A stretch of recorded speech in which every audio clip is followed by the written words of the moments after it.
Good evening to my In the Dark listeners. I don't know if it's day or night wherever you are, but hello to you all just the same. I want to read you guys some stories that I had come across that were really fascinating to me. I don't know if you guys caught these, but there were some things that came up, and I wanted to share these with you because they were like recent stuff, and it's pretty mind-blowing. It's really mind-blowing. There's one story that came up. It says, man reports cover-up of winged creature sighting at O'Hare International Airport. This is dated January 6th, 2022. Some pretty freaky stuff. Manuel Navarrete, I think that's how you pronounce his name, of UFO Clearinghouse, received a report recently from a man claiming to be an employee at O'Hare International Airport in Chicago, Illinois, who said that around 11:30 p.m. on December 30th, 2021, he and two of his fellow employees saw three black, red-eyed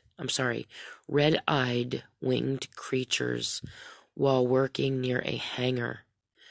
Now this takes you really into the Mothman sightings. I mean, this is in a lot of ways what it sounds like it could be, but I mean, you never know.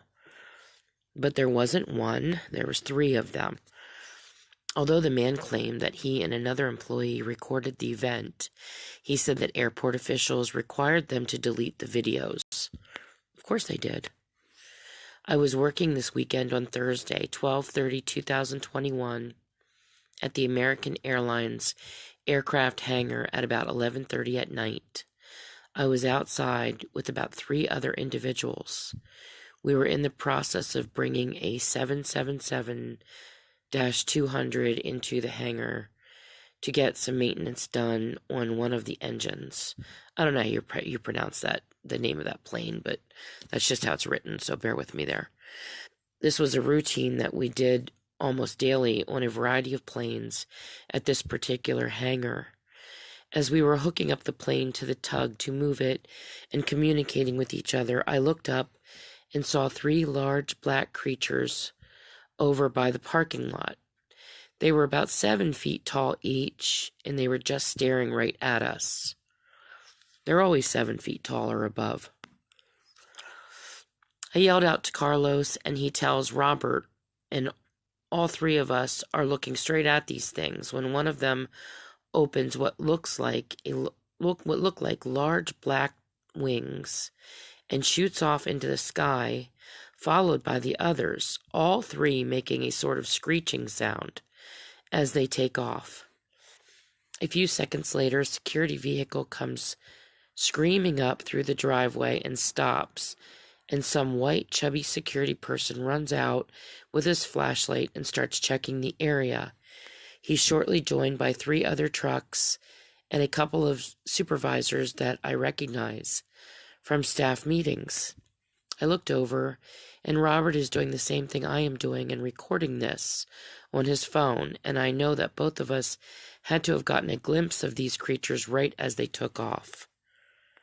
One of the supervisors came up to us and told us to stop recording and to put our phones away, or she would report us to our supervisors. The area where these things were has to have at least 4 different cameras. At least 2 are in plain sight for all to see. After about an hour, we were approached by the same supervisor, our immediate supervisor, and 3 other men, and told to go into the break room and remain in there and not to talk to anyone. They came in about 10 minutes, and after about 10 minutes, and said that we were not to talk to anyone in regards to what we saw, and that they were requiring us to send them the video we had shot on our phones and then delete the video off of our phones, or we would be immediately terminated. When we demanded that we see our union steward first, we were told this was a matter of internal security and that this superseded the authority of the union.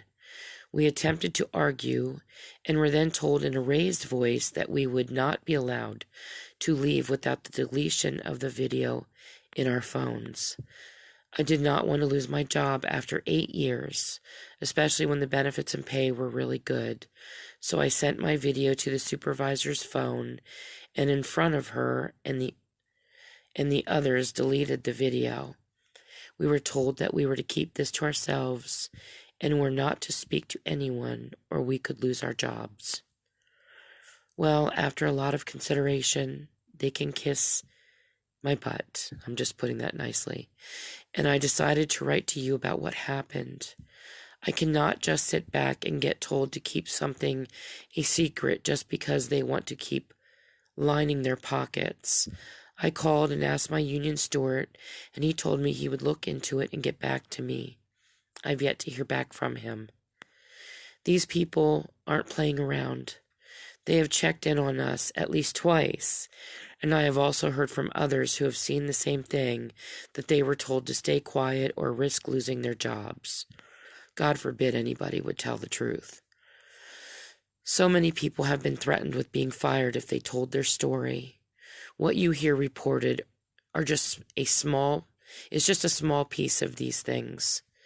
Navarrete said he was able to interview the man who claimed to be an 8-year maintenance employee tasked with performing mainly routine maintenance on a variety of planes flown by American Airlines and its various subsidiaries.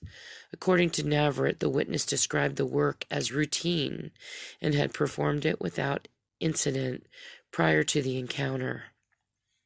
He told the investigator that the entities all looked the same, were about 7 feet tall, thin in stature, and jet black in color, with eyes that appeared to be light red.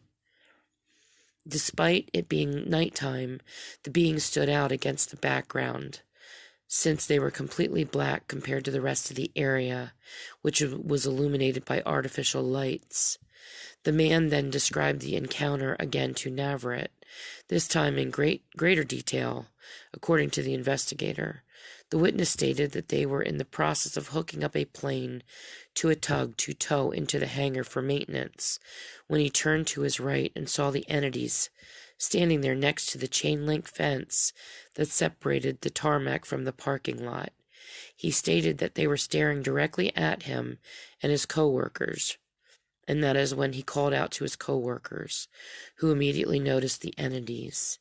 He said he pulled out his camera and started to record the entities, which he claims he got about a minute of video of before the entities took flight. The witness stated the middle one took off first, followed by the other two. The witness said that security showed up within a few seconds of the entities taking flight and were quickly followed by American Airlines personnel who appeared to be supervisors. These supervisors instructed the witness and his co-workers to immediately stop recording and to return back to work. How do you even instruct somebody to do that after that? Just act like it's nothing, Pretend you didn't see what you saw. That's like mind-bending, that could put people into shock, or something that could give them, the PTSD.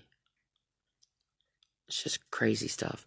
The witness and his co-workers brought the plane into the hangar and were proceeding to do the required maintenance when they were again approached by the supervisors and told to report to the break room and await the supervisors there.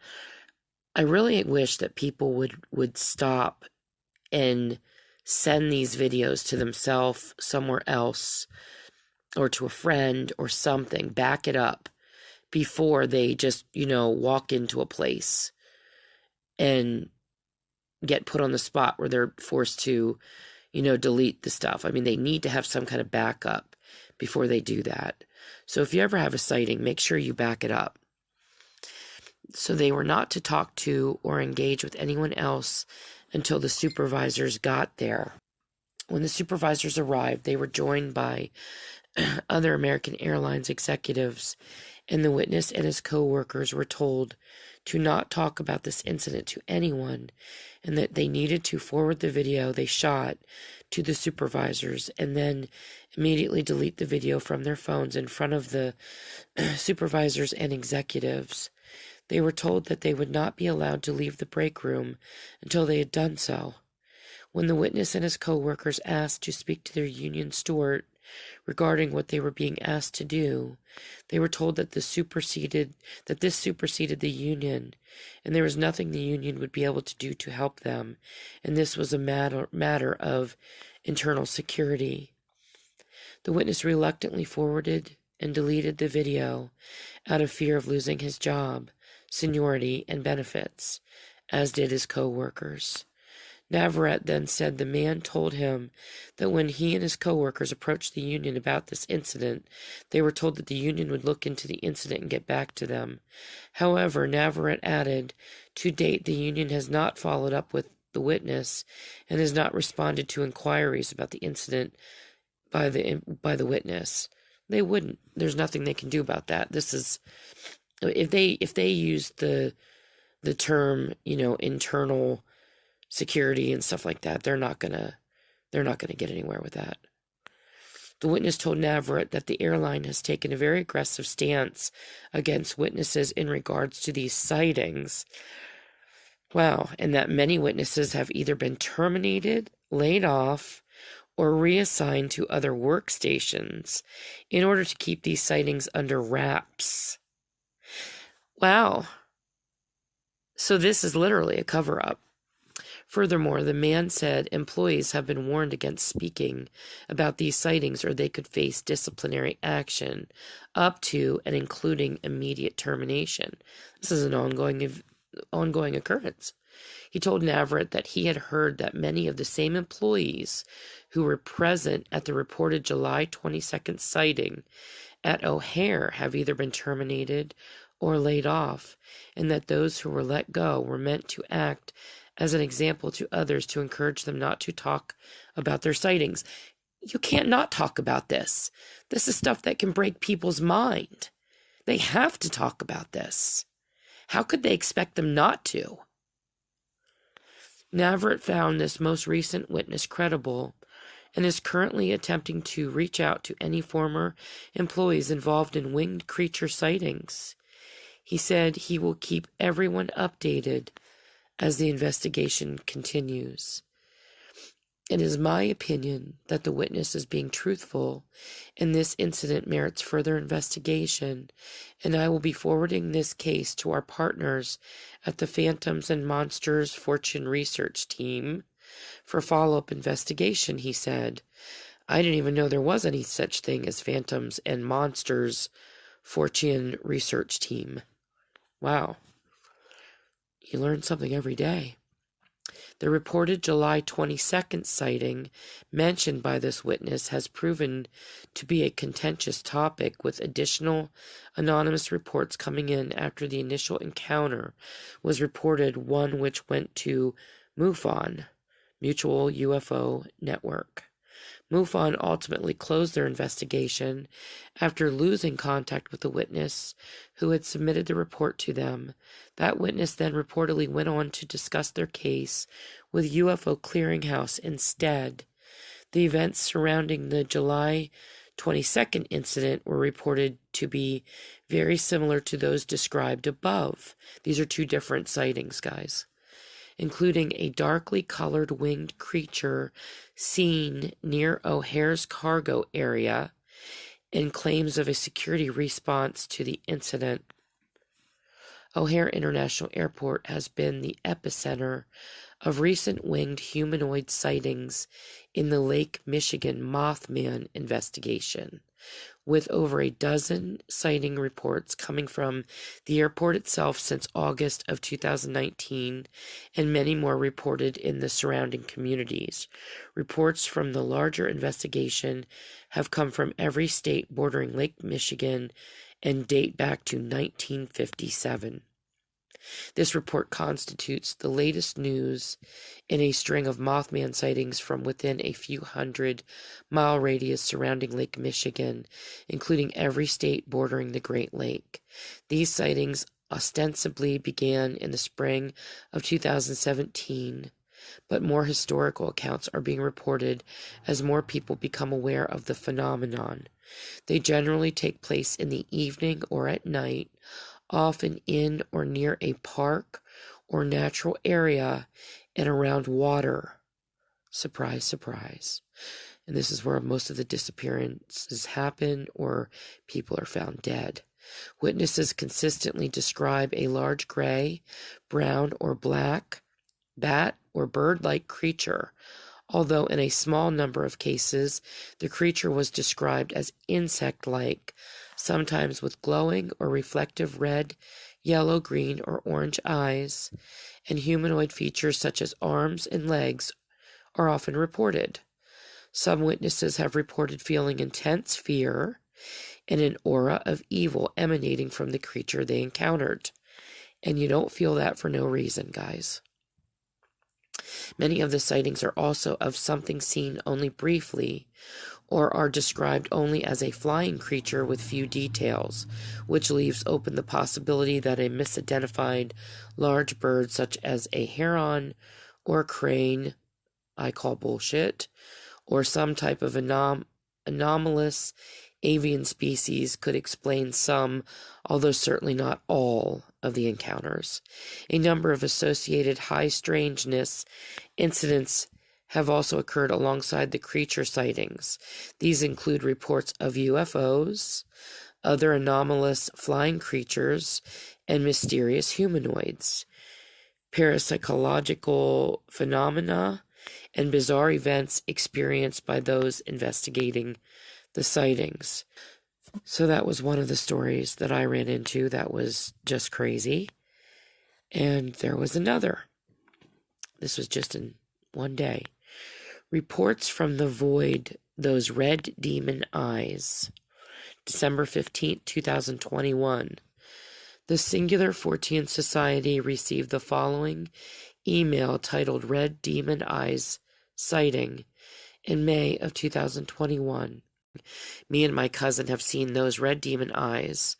We couldn't see any body as it was too dark, but we could see this huge thing with giant red fire-like eyes. It had an evil presence. We knew it was watching us before we saw it because we could feel the evil energy. This was in the evening at about 9 or 10 p.m. in the UK near Poltimore House in Exeter, Devon. It moved quietly and watched us go as we ran to our car, and it was still staring as we got in and left. Investigator Tobias Wayland replied to the email with a list of questions for the witness, but received no response. How could you message somebody that, and then when the person gets back to you, you don't respond back to them? It might be fear, I don't know. Reports of encounters similar to that described above are not unheard of in the UK and include such creatures as the Cornwall Owlman. It's just like basically every creature that's ever been created has been somehow corrupted. The DNA has been taken and added to and corrupted by what I believe are the ETs, which I still believe are the fallen angels. I believe that the ETs were created, or possibly some of them are indeed the fallen angels or the watchers that fell. I mean, that was biblical. So now you have these beings that, just took every creature that has ever been created and they've spliced into their DNAs and they've mixed it with other, with humans, basically. And they've created all these different creatures and demons and whatever else they are. And like I said, demons is a word I just kind of use in general for anything that's like a dark entity. And they've just, they're evil. I don't know if they all are, but it's just very odd. Red eyes, horrible smells, feeling of dread, that really, to me, that screams that our instinct or the angel that walks with us, supposedly we each have an angel that we're assigned to at birth, and it walks with us through life. He or she is with us always. And, possibly God himself, the Holy Spirit, Jesus, our angel, whatever it is that gives us that message, that this is bad, this is evil, you have this horrible fear, sense of impending doom. That's something telling you that this is wrong, that this is bad, it's evil. And I find it interesting that, we have those, what we call instincts. So, the Cornwall Owlman is said to bear a strong resemblance to West Virginia and Lake Michigan's Mothman, with stories of the creature first surfacing in the 1970s following a sighting by 2 teenage girls. It is described very similarly to its American cousin, complete with large wings and glowing eyes. Perhaps most recently, the Cornwall Owlman was reportedly encountered by UK paranormal investigator Mark Davies, who claimed to have captured the elusive creature on video during a 2019 investigation of the graveyard adjacent to St. Malnet and St. Stephen's Church in Mallet, Cornwall, England. Cornwall is approximately 85 miles west of Devon in England. The county of Devon is known for a number of Fortean mysteries, including unexplained noises said to haunt the city of Plymouth and a set of strange footprints found throughout Devon in 1855, including Exeter, which caused concern among the local populace due to their odd appearance and location. I'm going to take a short break here, guys. I will be right back. Hi, everyone. If you're new to podcasting or interested in starting a new podcast, let me tell you a little bit about Anchor. If you haven't heard about Anchor by Spotify, it's the easiest way to make a podcast with everything you need all in one place. Anchor has tools that allow you to record and edit your podcast right from your phone or your computer. And when hosting on Anchor, you can distribute your podcast on listening platforms like Spotify, Apple Podcasts, and many more. It's everything you need to make a podcast in one place. And best of all, Anchor is totally free. So for the brand new podcaster, that is a plus. So check it out. Download the Anchor app or go to anchor.fm, that's F as in Frank, M as in Mary, to get started. And I am back. Let's continue. Beyond those strange events, Devon is known in folklore for its population of pixies, fairies who can appear as little green folk adorned with bells, dapper old men dressed in white waistcoats, green stockings, and finely polished shoes, or even as hedgehogs. So apparently Devon would be maybe the place to be if you were a researcher for this type of stuff, or one of the places. Pretty fascinating stuff. I know there was a spell there in Chicago back in 2017 where they had several Mothman sightings. There was a guy that came out of a tavern and he looked up and he said he saw it looked like a guy, a very tall guy with wings perched on top of a building. And it jumped off and it dipped down and it went back up and it was moving its wings and screeching and flew away.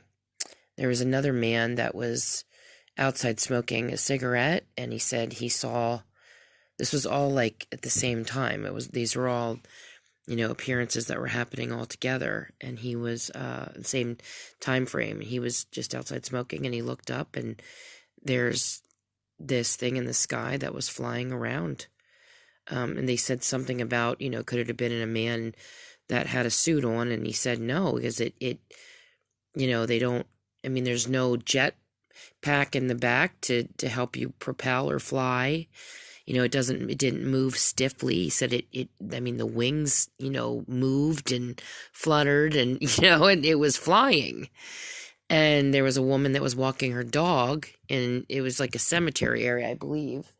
And she said that she just kind of looked over to this one area and there was this man standing there that was 7 feet high or taller, just jet black, had red eyes, and his wings were folded, just kind of down, and he took off. And she said she had this sense of impending doom and had never been so afraid in her entire life. So these things happen. And there was also a police officer at that time too. They had seen a sighting of what they, deemed the Mothman at the same time this was happening in Chicago. So there's been, some really crazy stories with this stuff. It's a creature that has been reported in the United States decades ago. It is said that the appearance of it can herald disaster, and that's what, when I was reading these stories today, I thought, my God, you've got Mothman sightings at an airport now, and there's 3 of them. People would always classify it as a single sighting, that they would see the Mothman, but you don't typically hear of them seeing Mothmen. Now, I don't know if these creatures at the airport were Mothmen. So that's something I don't know, but it was just an interesting comparison. I mean, these could be completely different creatures. They could be just demons or something else. It's just there again, it seems like it's another creature that could have potentially been created by the Watchers, that, they joined a human with some kind of a creature and they formed something, entirely unique and different and potentially evil. I just don't know. So the first Mothman sighting occurred on November 12th in 1966 in the United States in Clendenin, West Virginia, when 5 grave diggers claimed to see a human-like figure soaring just above them in the autumn trees.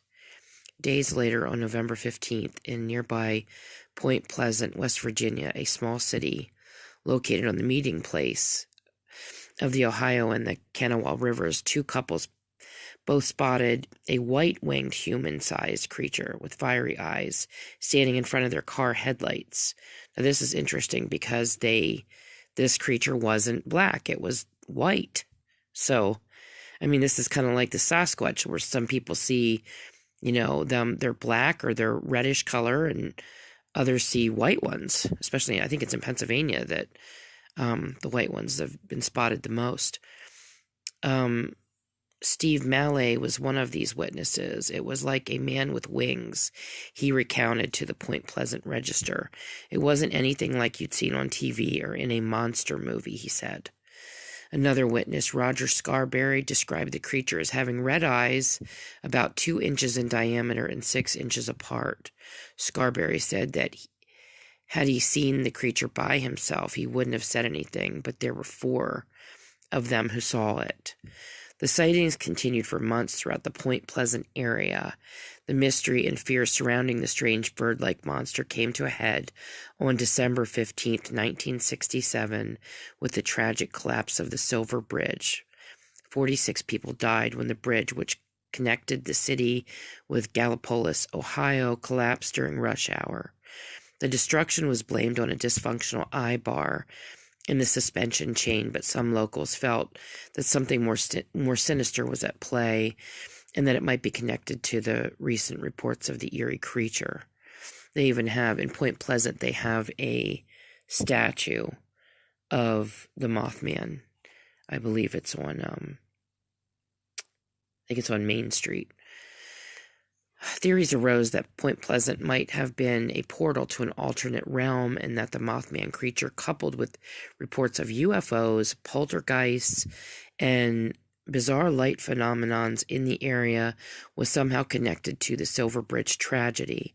Some wondered if the Mothman was responsible for the Silver Bridge destruction. Others hypothesized that, despite the Mothman's frightening appearance, he might have been sent to warn the town of impending tragedy. A little hard to believe that if it is demonic or something of a, evil nature, that it would be sent to warn anybody. He might just be there to cause it. As the legend grew, the question surrounding Mothman's intentions remained, and so has public fascination with the mysterious creature. Public fear is more like it. The Point Pleasant incidents have been recounted in various media, including the 1975 book, The Mothman Prophecies, that I mentioned, written by John Keel, who was on assignment in West Virginia during the height of the Mothman phenomenon. The 2002 movie adaptation of the same name, and the 2002 book by cryptozoologist Lauren Coleman, Mothman and Other Curious Encounters. As the Mothman story gained notoriety in pop culture, rumors of other times when the beast appeared prior to tragedy striking began to swirl. On April 26, 1986, in the Soviet Union, the world's worst nuclear disaster occurred when an explosion took place during a routine systems test of Reactor 4 at the Chernobyl nuclear plant. The nearby town of Pripyat served as a base for the first responders, but was later evacuated due to the presence of harmful radiation. In the decades following the disaster, rumors have flown on cryptozoology-inclined corners of the internet that Chernobyl workers and residents of Pripyat saw something very eerie in the days prior to the explosion. Reportedly, a bizarre winged creature was seen flying over the town on numerous occasions. Guys, people don't just make this up. I mean, come on. The people that saw this creature, you can't tell me that every one of them is like a Mothman crazy nut that, follows this legend and, oh, they're just going to make it up. These are people that are like mothers and fathers and pastors and policemen and stuff that they see a creature and they report it. They're not thinking Mothman when something horrible happens. And then you're not just having one account, you're having several of them, like all around the area. I mean, you can't tell me that this is just made up.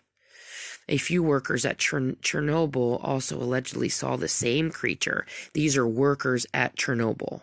Allegedly saw the same creature hovering over the plant. Even stranger, those who claimed to have seen the creature were reportedly plagued by nightmares and harassed by incessant threatening phone calls thereafter. They were kept track of so that suddenly the men in black started harassing them. I mean, that's crazy. It's going to keep people from talking. I mean, honestly, get real. Many claim the creature resembled a man-like bird with red eyes, and some came to refer to it as the Black Bird of Chernobyl.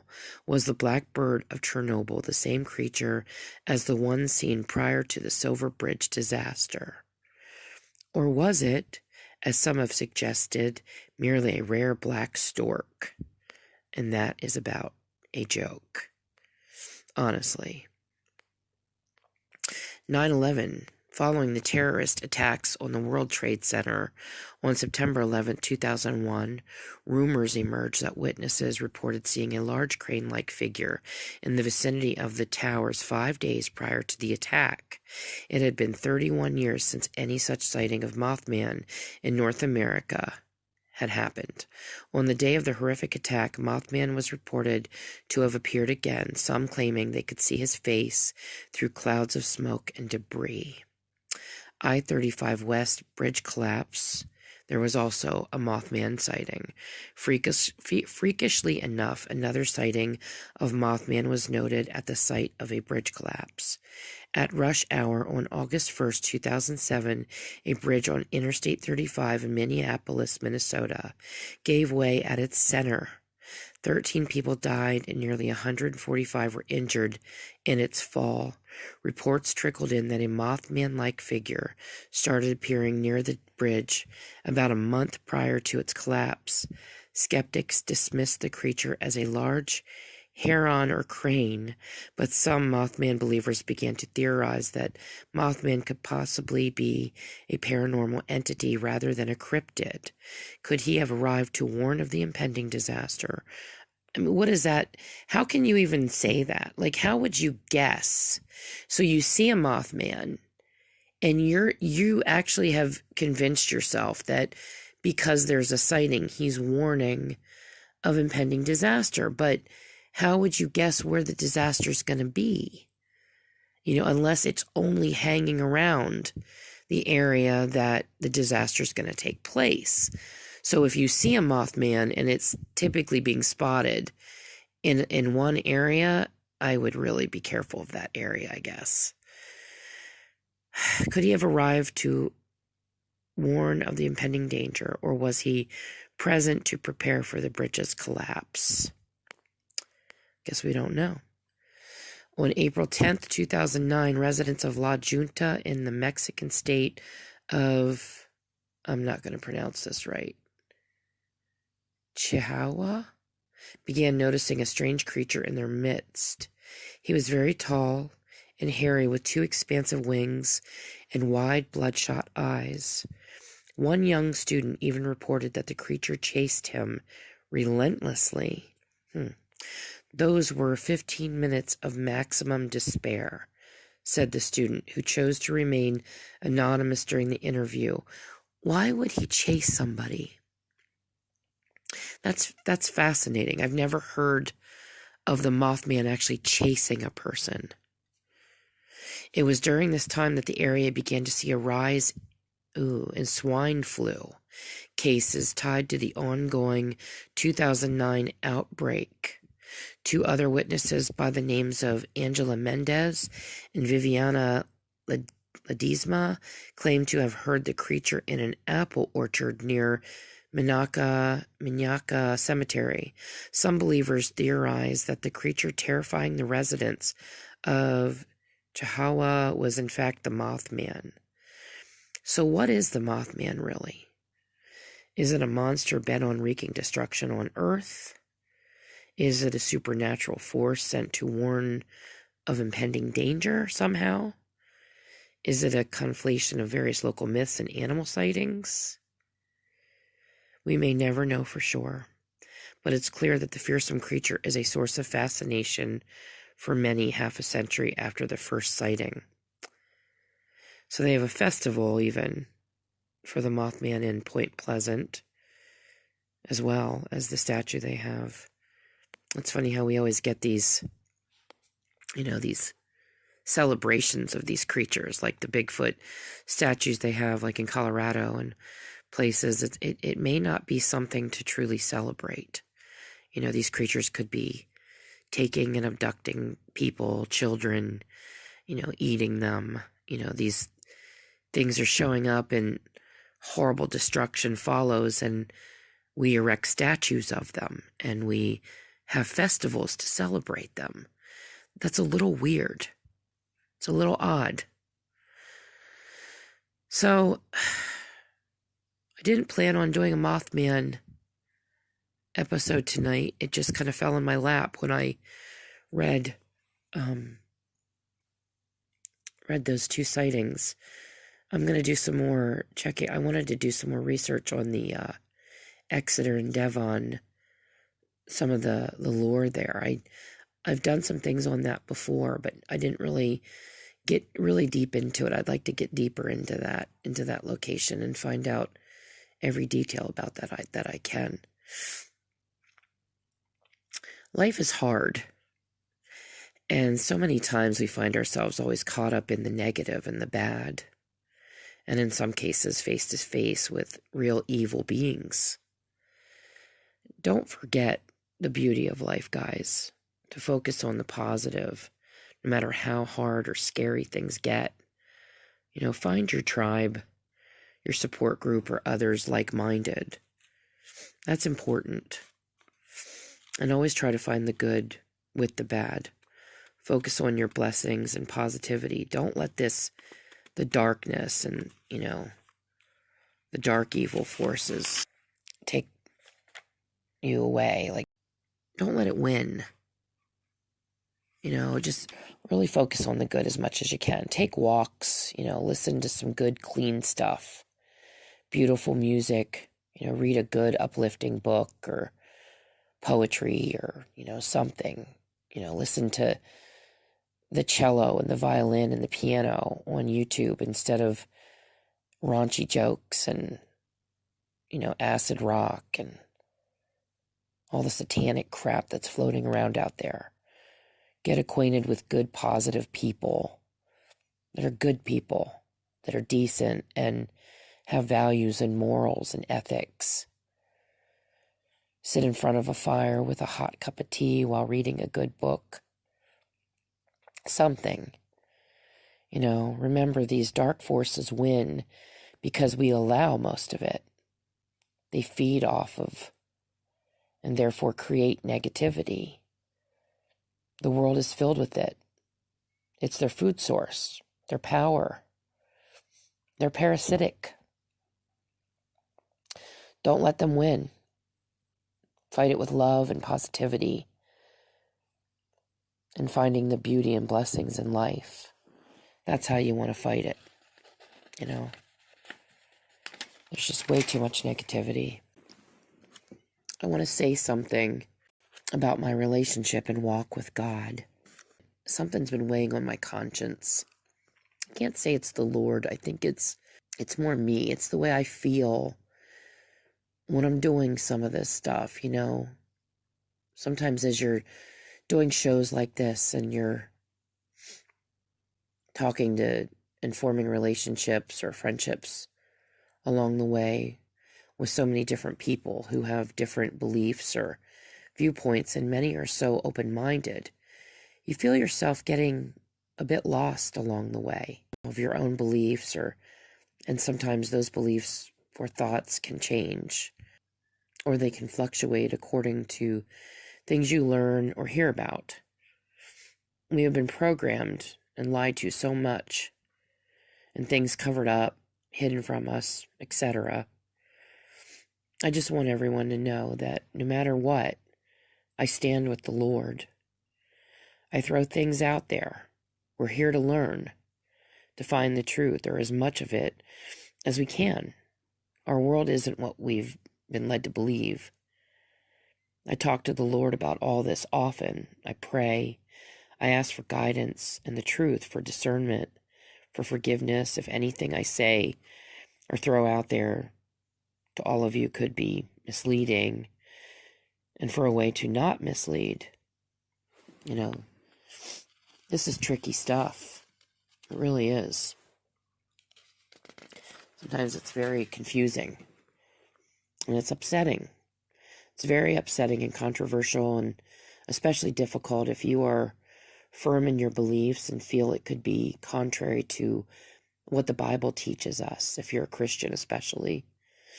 But you have to look at what the Bible does teach us. It's all in there, guys.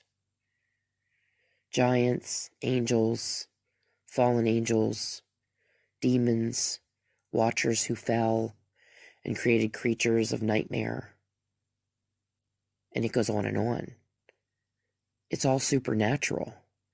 The Bible is a supernatural book. Our God is a supernatural being. And he's told us that this stuff exists. And now we find ourselves in so many of us in incidences where we're face to face with these creatures. And we're told that we deal with this every single day. We're told that these creatures don't rest, that they're all around us at all times, and we are to put on the full armor of God every day when we wake up and guard ourselves and be prepared for this, and to not disbelieve that it's possible or that it's true. Our own God has warned us about these beings. He hasn't given us a complete breakdown of what exactly they look like. He hasn't told us the number there are, but you can only guess.